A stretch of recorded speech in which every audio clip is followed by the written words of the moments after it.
A procrastinação está acabando com o seu sonho de ser aprovado no concurso público. E é por isso que hoje eu vou te mostrar como vencer a procrastinação e ser aprovado no concurso público e mudar a sua vida. É muito mais do que essa ideia de preguiça. O seu desânimo, ele está associado a como o cérebro funciona. E hoje eu vou trazer aqui as principais causas para te trazer para o plano do que é consciente e como isso pode estar roubando o seu foco e a sua motivação para estudar para concursos. E claro, um protocolo prático e científico para quebrar com esse ciclo. Eu sou o professor Leoni Maltz, aprovado em 6 concursos na carreira policial, entre eles PF, PRF e Perito Criminal, e com o meu conhecimento científico, neurobiologia, psicologia do aprendizado, neurociência de maneira geral, a gente vai trazer aqui um protocolo e te explicar o motivo pelo qual isso está acontecendo. Mas antes de a gente entrar no conteúdo, já se inscreve no canal e ativa o sininho para não perder nenhuma informação de como estudar para concurso baseado em evidência científica. Então, a procrastinação nada mais é do que adiar ou até mesmo evitar atividades que a gente tem de fazer, mesmo que a gente saiba que isso vai causar uma consequência negativa depois. Isso vai aí prejudicar o seu progresso, até mesmo para atividades, a longo prazo, como, por exemplo, estudo para concurso público. Nada mais é do que você estudar diariamente, sem saber em tese quando é que vai vir a sua prova, mas que você tem de fazer. Porque quando a sua prova for marcada, você tem de estar pronto. Então, nessa evitação, nesse adiamento, repare, não é necessariamente preguiça. É uma ideia do seu cérebro em tese de como ele funciona, porque ele sempre tende a ser o quê? Muito mais protetivo. Por isso que é importante a gente entender as causas da procrastinação, levar para o plano daquilo que é consciente e começar a tomar decisões mais racionais, sem ficar nessa parada de porra, tô desanimado, não consigo estudar, eu sou fraco, não é pra mim. Porque, sem dúvidas, estude sobre crenças e você vai ver como elas são importantes, tanto positivamente quanto negativamente, nas decisões que a gente toma e como isso vem influenciando fundamentalmente no fato do seu estudo. Não é só sentar a bunda na cadeira e estudar. Existem muito mais fatores envolvidos. E dentro desse contexto da tal procrastinação, eu poderia classificar em 2 grupos, os fatores externos e os fatores internos. Os externos associados ali, claro, àquilo que está fora, distração, uso do celular, algum jogo, qualquer coisa, moda caralho que você queira fazer por aí, em detrimento daquilo que você tem de necessariamente fazer, tá? E os fatores internos estão muito mais associados aquilo que a gente pensa, uma questão também neurobiológica em relação à própria motivação e outros aspectos, beleza? Eu vou trazer aqui as principais causas, sem dúvidas. Com algumas delas você vai se identificar, mas olha só, para estudo, normalmente tem aquela aversão às tarefas, português. Cara, não, professor, agora não. Matemática, me arrepiei negativamente. Essas disciplinas, que a gente tem uma certa aversão a elas, por uma estrutura básica mesmo, uma história que a gente tem com elas, a gente tende a fazer o quê? A substituir por atividades mais prazerosas, como mexer no Instagram, ficar rolando a moda caralho, chuva de reels, porra, ler comentário, você sabe, tem uma seita de leitura de comentário. Às vezes eu faço parte delas também, tá? E fiquei puto com determinado comentário. E aí, naturalmente, a gente começa a se alimentar daquilo. Por quê? Porque traz um certo prazer, não significa dizer que a gente gosta, mas que confere um prazer aí ao cérebro, beleza? Então, veja, quando a gente tende a encarar essas tarefas difíceis, normalmente a gente gera uma certa ansiedade e aí um sistema muito mais associado ao emocional, o sistema límbico, a amígdala funcionando ali, ela tende a sobrepor aí o córtex pré-frontal, que é uma região que está associada ali a planejamento, funções executivas, a decisões racionais. Então, nesse contexto, a gente tende a correr para aquilo que é mais prazeroso. Ô, professor, então foda-se, se o cérebro já determina, fodeu. Não, se a gente tem consciência disso, acredite, a gente começa a perceber e lutar contra isso. E tem um monte de meio merda falando que isso é frescura. Aí a galera passa 1000 anos estudando num laboratório, determinados grupos, registra isso, publica. Mas não, o Zezinho ali que agora passou em não sei o que e a moda caralho e não sabe nem o que é que tá falando, nem fundamento científico traz. Não, ele é o pica das galáxias. Aqui é trazer a neurociência, a minha experiência, tá? Dentro desse contexto neurocientífico, o que é mais atual, de fato, concreto, tá? Com resultados da psicologia do aprendizado, barra ciência do aprendizado e neurobiologia da memória e aprendizado. E como é que eu posso definir nesse primeiro momento? Que procrastinar, de fato, é aquela fuga do que é literalmente desconfortável, daquilo que é ruim. Mas, porra, a gente é adulto, não tem de ficar só fazendo aquilo que a gente quer. Tem de também fazer aquilo que a gente não quer. Lembre-se, é até um pensamento kantiano, né? Liberdade é também fazer aquilo que não se quer, beleza? A falta de clareza nos objetivos. Essas ideias normalmente são abstratas, tá? Por isso que muitas pessoas não acreditam, também não estudam, aí fala um monte de besteira por aí. Mas quando você não tem objetivo, não sabe o que fazer, você sente aquele vazio. Eu acredito que em algum momento você já não sabe o que fazer e qual é a sensação que te dá de vazio, você fica angustiado. Porra, é normal, tá? Você tem de começar a definir os objetivos, o que é que você quer da sua vida e não é só o que você quer, porque saber o que eu quero é tranquilo. Agora, como eu vou fazer para conquistar esse objetivo? Ter metas diárias e semanais, passo a passo, é fragmentação para que aquilo que está ali num plano muito mais totalitário não te assuste, tá? Porque quando eu penso no todo, caralho, a ideia é que vai me gerar uma ansiedade. Por quê? Porque eu primeiro acredito que não vou conseguir. Então, essa crença de que eu não vou conseguir também fortalece muito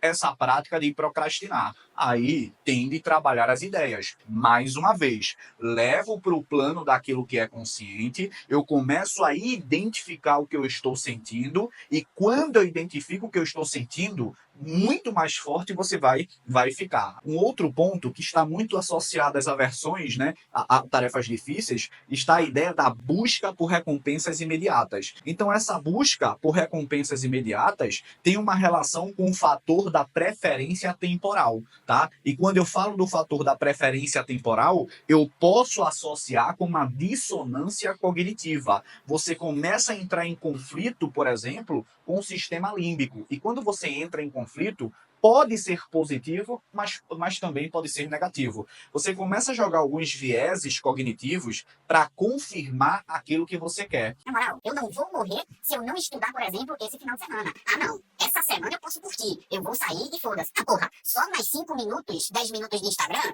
Deixa pro pai que eu domino o dedinho, ó. É pra cima e pra baixo. Essa busca por recompensas imediatas, ela tende a desregular o seu sistema dopaminérgico. Então, nessa ideia de desregulação do sistema dopaminérgico, você fica de uma forma intensa só buscando recompensas e perde um pouco daquilo do que é racional. Então, perceba, efeitos a longo prazo, mesmo que você saiba que ele vai acontecer, eles não vão gerar, não tem tanta intensidade para esse momento. Eu vou te dar um exemplo. Se você sabe que vai ser reprovado porque você não está cumprindo as suas metas, você até sabe, mas isso não gerou um efeito tão negativo atualmente. Por quê? Porque não aconteceu. Como não aconteceu ainda, você ainda consegue o quê? Ficar se enrolando, mentindo para você, porque você busca, de fato, aí essas recompensas imediatas. O que é que você pode fazer? Trazendo até um protocolo agora, né?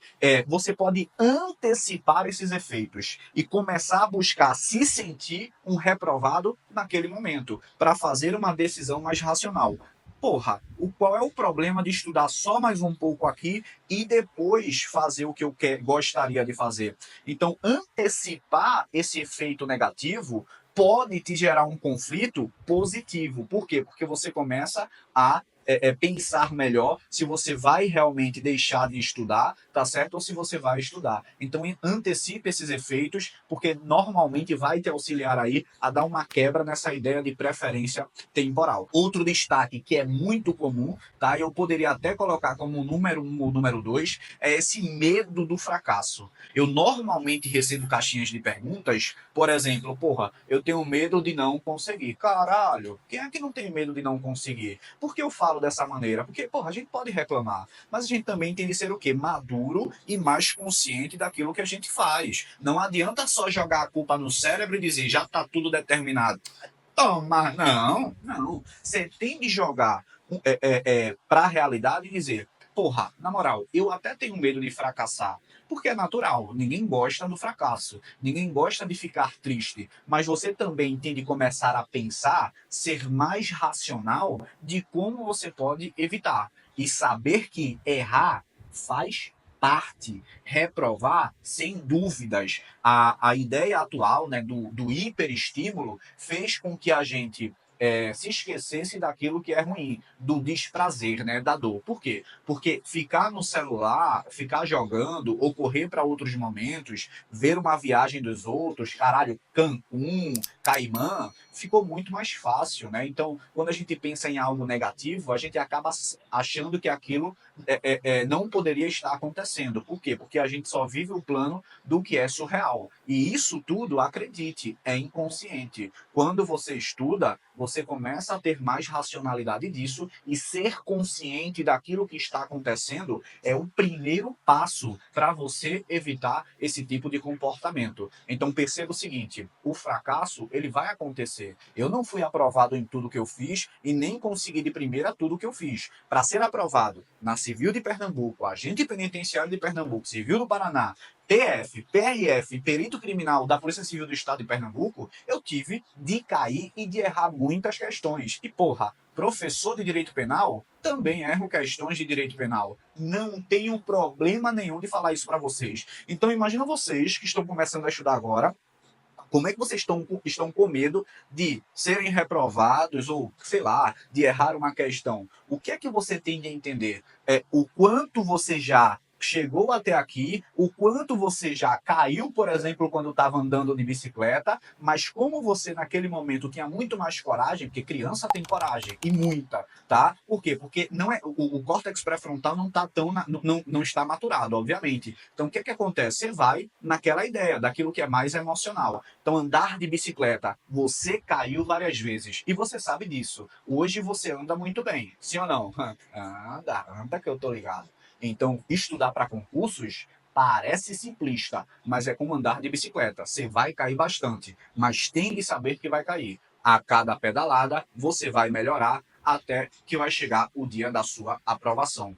Esse medo do fracasso, esse medo da reprovação é o que está travando o seu progresso de ser aprovado. Entenda o erro como uma oportunidade para reajustar. E não é papinho barato, não. Em todos os livros de ciência do aprendizado, sem dúvidas, o erro é tratado de uma forma positiva, desde que tenha um feedback para reajustar esse erro. Então perceba que aversões a tarefas difíceis pode estar associada aqui ao medo de fracasso, a esse perfeccionismo. Você quer tanto, mas não faz nada. E essa ideia de querer tanto e ter tantas opções também é uma das causas. Por exemplo, você tem tantos materiais, ou tem tanto tempo, ou até tem tanta coisa para fazer que não sabe o que faz de primeira. Um exemplo clássico disso é: tem Netflix, tem Amazon Prime, tem a moda caralho, tem tudo. Para escolher um filme, 30 minutos. Passou o período, nem escolheu o filme. Percebeu? Isso também é uma procrastinação. Então a variedade pode te atrapalhar também no momento de executar. Então veja como tudo está relacionado e que a gente pode sim evitar. Agora, tem de ter consciência disso, tá? E quais são as consequências disso? Tá? E isso tudo vai gerar aí uma fadiga mental, uma sobrecarga cognitiva que te leva para uma resistência à atividade de estudar e aquilo que já não era prazeroso, aí, porra, ficou muito amargo. É uma culpa sem fim, tá? Achar que é um fracassado, que isso não é para você, você sente vergonha de falar para as pessoas o que é que está sentindo, além dessa culpa, dessa vergonha, vem aquela ansiedade. E essa ansiedade, a amígdala ali, ó, porra, batendo, gritando, literalmente vai jogar você para um vício, para um hábito, obviamente, mas eu vou jogar aqui para o plano do vício, e o vício é o quê? Ficar mexendo no celular, fazer outras coisas, comer pra caralho, o que acontece é gerar esse efeito. E tudo isso, quando vai para um vício, por exemplo, é um efeito protetor, para te dar aquela sensação de prazer, de bem-estar e ó, salvei. Então, comece a perceber, por exemplo, o que é que você está sentindo quando não está fazendo o que é que você tem de fazer. Comece a escrever isso, a identificar. Por quê? Porque isso vai te ajudar cada vez mais a, não, eu estou sentindo isso aqui, mas eu vou fazer só por mais 5 minutos. Aí esse só mais 5 minutos, acredite, pode virar 20, pode virar 30, pode virar 1 hora. E esse plano, ele tem de ser diário, regular. E sim, você vai falhar também algumas vezes, é natural. Mas você tem de ter a consciência de que isso vai acontecer, mas que no próximo dia você não vai tornar isso, por exemplo, um hábito, tá? O hábito de falhar. Tá certo? Então, outro ponto também que é identificar e saber mais sobre crença, né? Porque essa crença, ela está muito associada também a esse contexto atual de dizer que não consegue, que não é para você, que estudou em escola pública. Eu estudei em escola pública a minha vida inteira, tá? Eu também tive dificuldades. Essa crença, ela poderia me atrapalhar futuramente por achar que eu sou incapaz, mas também eu tinha os meus convencimentos ali de que eu nasci para vencer sem conversa fiada e que também eu não queria mais aquela situação, né? Porra, eu não queria viver aquilo que a minha família viveu. Eu queria dar uma outra cara, uma outra roupagem para minha família. Eu tinha de mudar de vida. Então isso também me ajudou a quebrar todas essas crenças. O que vai te ajudar fundamentalmente a quebrar uma crença é o resultado. E como é que você vai obter resultado? É fazendo, mas não é fazendo de uma vez, é fazendo pouco a pouco. Então vamos lá. Falamos o que é a procrastinação, as causas, as associações, como as crenças podem atrapalhar também, né? Os impactos que isso vem causando e como eu poderia reformular. Obviamente, eu recomendo a todo mundo terapia cognitivo-comportamental, tá certo? Aqui eu falo mais com uma base neurocientífica, daquilo que é abstrato, obviamente, mas que tem resultados comprovados e a minha experiência de estudo para concursos. Como vencer, como reduzir a procrastinação? Primeiro, é reconhecer o comportamento procrastinador para você levar isso para um ambiente mais daquilo que é consciente, racional, utilizar cada vez mais o seu córtex pré-frontal, né? Dividir as tarefas em etapas menores, porque quando eu olho para 2 horas de estudos, realmente, 2 horas é muita coisa, mas se eu quebro essas tarefas em atividades menores, isso fica muito melhor para mim. Eu vou estudar um pouco pela manhã, à tarde e à noite. Não existe uma regra. É melhor estudar tantas horas pela manhã ou não. Qual é o momento em que você está mais disposto? Pronto, você pode utilizar um pouco mais de tempo naquele momento. Normalmente, de manhã as pessoas estão mais dispostas ali quando há um nível de noradrenalina, cortisol maior, tá? Mas você pode dividir essas etapas. Eu, particularmente, quando estou estudando para alguma coisa, eu tendo a dividir as minhas etapas entre manhã, tarde e noite. À noite, eu coloco atividades hoje, né, mais tranquilas, como a revisão mental, fazer algumas questões, beleza? Você pode aí utilizar a ideia de só mais 5 minutos ou só 10, 20 minutos, tá? Para começar uma atividade e fragmentando essas atividades. Outro ponto importante é fazer um empilhamento de hábitos, não dividir necessariamente por um turno. Se isso fica muito vago para você, você pode colocar logo após uma atividade que normalmente e por hábito você vai fazer. Por exemplo, eu acordo, tendo a fazer o quê? Tomar banho, né, passear com os cachorros e tal. Então, depois de passear com os cachorros, eu sento aqui no quarto e vou fazer alguma coisa. Ou ver alguma coisa sobre criptomoeda, ou ver alguma coisa sobre estudos, lei de execução penal, neurobiologia, são atividades das quais eu gosto, e beleza, ponto, fiz. Depois eu vou fazer outras atividades. Então, se você tem atividades definidas e se depois dessas atividades tem um período legal, o interessante é que você empilhe esse hábito, porque eu já vou para outra etapa, é automatizar essa atividade. Aquilo que é automático tende a gerar muito menos esforço cognitivo. Agora, para isso, eu vou para a próxima etapa. E qual é a próxima etapa? É deixar o seu ambiente pronto. Por que você tem de deixar seu ambiente pronto? Porque se você ainda vai organizar o seu ambiente para fazer aquela atividade que você já tem uma certa aversão, resistência, a tendência é que você não faça. Então, se ajude também. Não tem como trazer assim, ó, porra, já vai dessa forma e ponto. Não, porra, você tem de ter consciência. Estudar para concurso, ser aprovado, não é só sentar e estudar. Eu sei que muitos falam isso e foda-se se falam isso, mas eu trago um plano do que é mais consciente e daquilo que é comprovado cientificamente. Eu entendendo isso, eu não vou cair nessa pilha, não vou cair nessa frase de efeito senta e estuda, beleza? E aí, esse ambiente de estudo já pronto, já vai te ajudar. Vá sem o celular, tá? Mas eu utilizo o celular. Então, caralho, desliga a notificação. Não é só o celular em si, são as notificações. Evite utilizar a internet durante o seu período de estudos. E quando eu falo internet, é redes sociais, qualquer outra coisa que não esteja associada ao estudo. Não adianta dizer que você vai vencer o celular. A gente perde e ponto final. Deixe de ir ao banheiro com o celular, por exemplo. Deixe de comer com o celular. Eu tenho um período que eu faço isso, mas às vezes eu falho. Então eu começo a pegar o celular. Agora, quando eu percebo, eu digo, não, porra, na moral, eu vou ao banheiro e não consigo ir sem o celular, então fudeu. Quem sou eu? Então comece a perceber essas atividades e comportamentos. É assim que você vai reduzir a procrastinação, cada vez mais fortalecendo as conexões em relação a esse tipo de comportamento. É assim que você perpetua o comportamento. Tanto que, perceba, se você começou a desistir pelas primeiras dificuldades, pode perceber que outras atividades também você desistiu nas primeiras dificuldades. Isso é psicologia cognitiva. Então, tudo tem informação para você. Agora, você tem de buscar e, de fato, entender que aquilo é comprovado, tem resultados para isso e cada vez mais implementar. Pouco a pouco. Então já comenta aqui quais são as suas dificuldades e se você já conseguiu perceber determinado tipo de comportamento ou sentimento que você já teve aqui, que a gente veio conversando, falando aqui com você. Beleza? Então trabalhamos aqui as causas, os efeitos, as associações, um plano do que é mais consciente e um protocolo prático do que você pode fazer para reduzir a procrastinação. Então, perceba, não precisa colocar tudo de uma vez, mas pouco a pouco você vai conquistar a sua aprovação.